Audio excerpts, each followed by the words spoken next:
En la antigüedad, los sordos eran objeto de discriminación. Estaban asociados a un retraso mental y, por tanto, se les declaraba jurídicamente incapacitados. Se les consideraba personas tontas, dignas de compasión, pero indignas de recibir una instrucción solo por desconocer la lengua oral.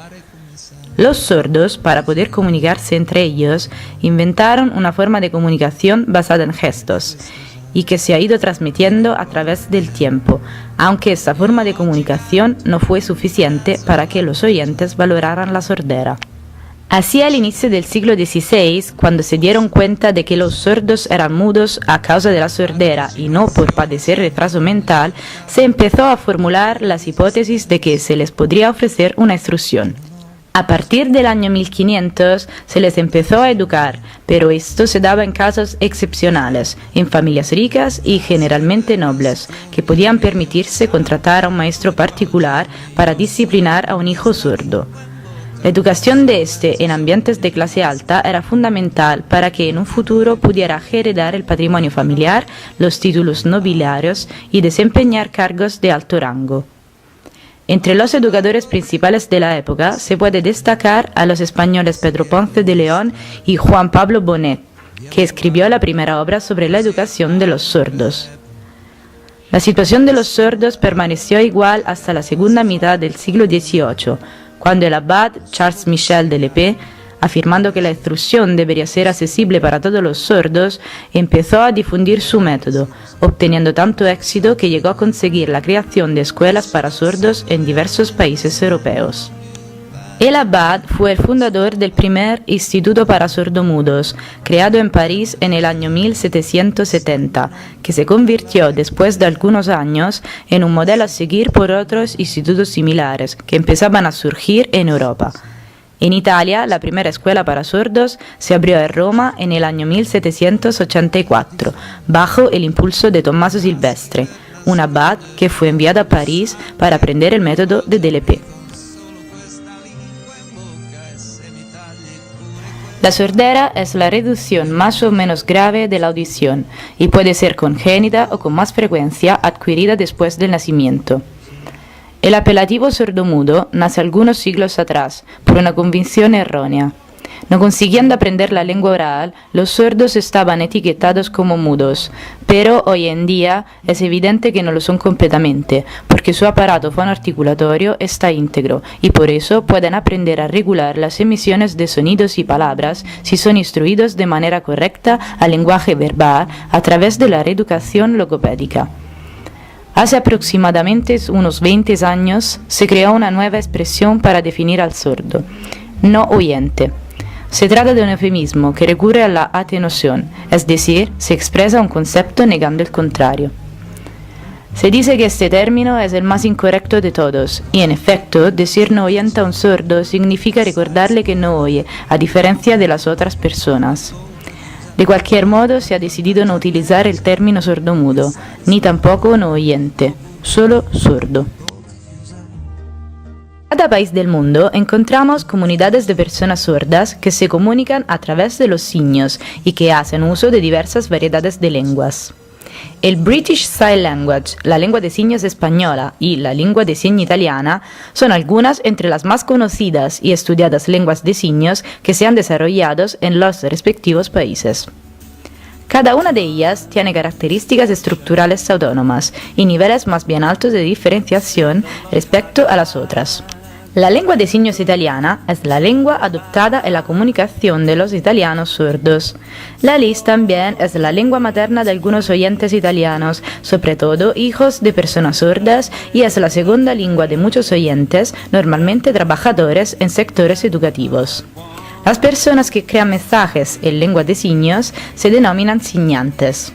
La LIS ha surgido espontáneamente y se compone de signos de naturaleza visivo-gestual, que implica la parte superior del cuerpo, es decir, la cabeza, la cara y los hombros. Según los parámetros, pueden desarrollar una función distintiva los componentes no manuales, en particular la expresión facial, la posición del tronco y de los hombros, la mirada y la configuración de la boca, llamadas componentes orales. La morfología presenta precisas reglas y es, como en las lenguas orales, uno de los elementos más importantes y característicos de los signos. La British Sign Language es un lenguaje visivo-gestual, carente de una forma escrita convencional. Su gramática se caracteriza por expresiones faciales y movimientos del cuerpo para que se transmita el significado. La lengua de signos puede variar de un país a otro, aunque entre ellos la primera lengua es el inglés. Por ejemplo, British Sign Language es diferente del American Sign Language y del Irish Sign Language. La lengua British Sign Language tiene también dialectos regionales. Por ejemplo, algunas señas utilizadas en las partes septentrionales de Inglaterra pueden ser diferentes a las del sur del país. En el interior de algunas regiones también hay signos locales que se clasifican como jergas. En inglés, un tipo de construcción de la oración es el nombrado Topic Comma Structure y consiste en expresar en primer lugar el argumento de conversación y así poder concentrarse y dar mayor información sobre la siguiente reflexión. La lengua de signos española es la lengua gestual que utilizan los sordos españoles y las personas que viven y se relacionan con ellos, y se ha reconocido legalmente en el año 2007. Desde el punto de vista lingüístico, se refiere a una variedad de lenguas de signos utilizada en una extensa área central de la península ibérica, teniendo como centro cultural y lingüístico Madrid. Como en la lengua oral, la LSE tiene su propia estructura y normas gramaticales, y los elementos importantes para un uso adecuado son la posición que la mano adopta para realizar el signo, la orientación de la palma de la mano, el lugar en el que se realiza el signo, el movimiento efectuado y los componentes no manuales, como las expresiones faciales y el movimiento de los labios. El tiempo verbal y el sujeto se delinean según el discurso, y en las oraciones simples el verbo siempre va en presente. No existen también los artículos y además no se utilizan los verbos ser, estar y tener. Donde hay personas sordas que signan, hay personas oyentes que saben traducir más o menos bien aquellos signos. Al inicio eran los familiares o los oyentes que, compartiendo día a día ese cogido lingüístico, acababan aprendiéndolo. A menudo los mejores intérpretes de los sordos eran sus hijos oyentes, que adquiriendo desde el nacimiento tanto los signos como las palabras, se convertían en personas bilingües en grado de traducir los signos de sus padres. Desde 1980, gracias a las investigaciones lingüísticas, se ha demostrado que la comunicación visivo-gestual usada por los sordos es una lengua propia dotada de todas las características para ser denominada como tal. El intérprete ya no es un acompañante que apoya o sustituye al sordo, es el puente entre dos canales y cogito comunicativos. En este nuevo contexto nace oficialmente el servicio de intérpretes y actualmente el intérprete traduce de lengua a lengua, pasa el mensaje sin añadir elementos ni respecto al contenido ni sobre el plano emotivo. La forma más sencilla para explicar qué es un intérprete de lengua de signos es definir la figura refiriéndose a otra figura más conocida, el intérprete oral.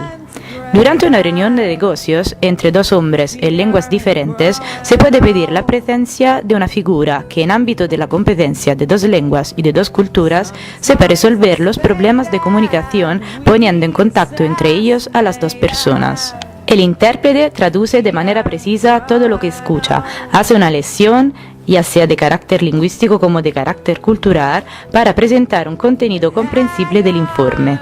El intérprete de lengua de signos tiene los mismos requisitos que el intérprete oral, que son los siguientes: competencia de las dos lenguas, conocimiento de las dos culturas diferentes, capacidad de pasar de un mundo lingüístico a otro. Sin embargo, el intérprete de lengua de signos trabaja por y para un grupo de personas que, además de ser lingüísticamente diferentes, tiene un déficit sensorial. La presencia del déficit auditivo condiciona los aspectos logísticos de la comunicación. Las personas sordas siempre están obligadas a colocarse de forma que miren a su interlocutor. Esto implica el conocimiento por parte del intérprete a adoptar una serie de cambios para mejorar la situación comunicativa con las personas sordas. El intérprete de lengua de signos tiene que colocarse de forma que sea visible por el público sordo, ya sea compuesto por una como por 100 personas. Tiene el deber de reproducir la traducción con tonos, emociones, adaptándolo al estilo del orador. Ambas tipologías de interpretación de lenguas utilizan las mismas técnicas de traducción y puede, según el contexto o si la situación lo pide explícitamente, decidir traducir de forma simultánea o consecutiva. Así pues, el servicio que realiza un intérprete puede ser resumido así. El intérprete intenta hacer igual una situación relativa a la comunicación de forma que los principiantes, oyentes o sordos, tengan acceso al mismo tipo de información desde una lengua y hacia otra.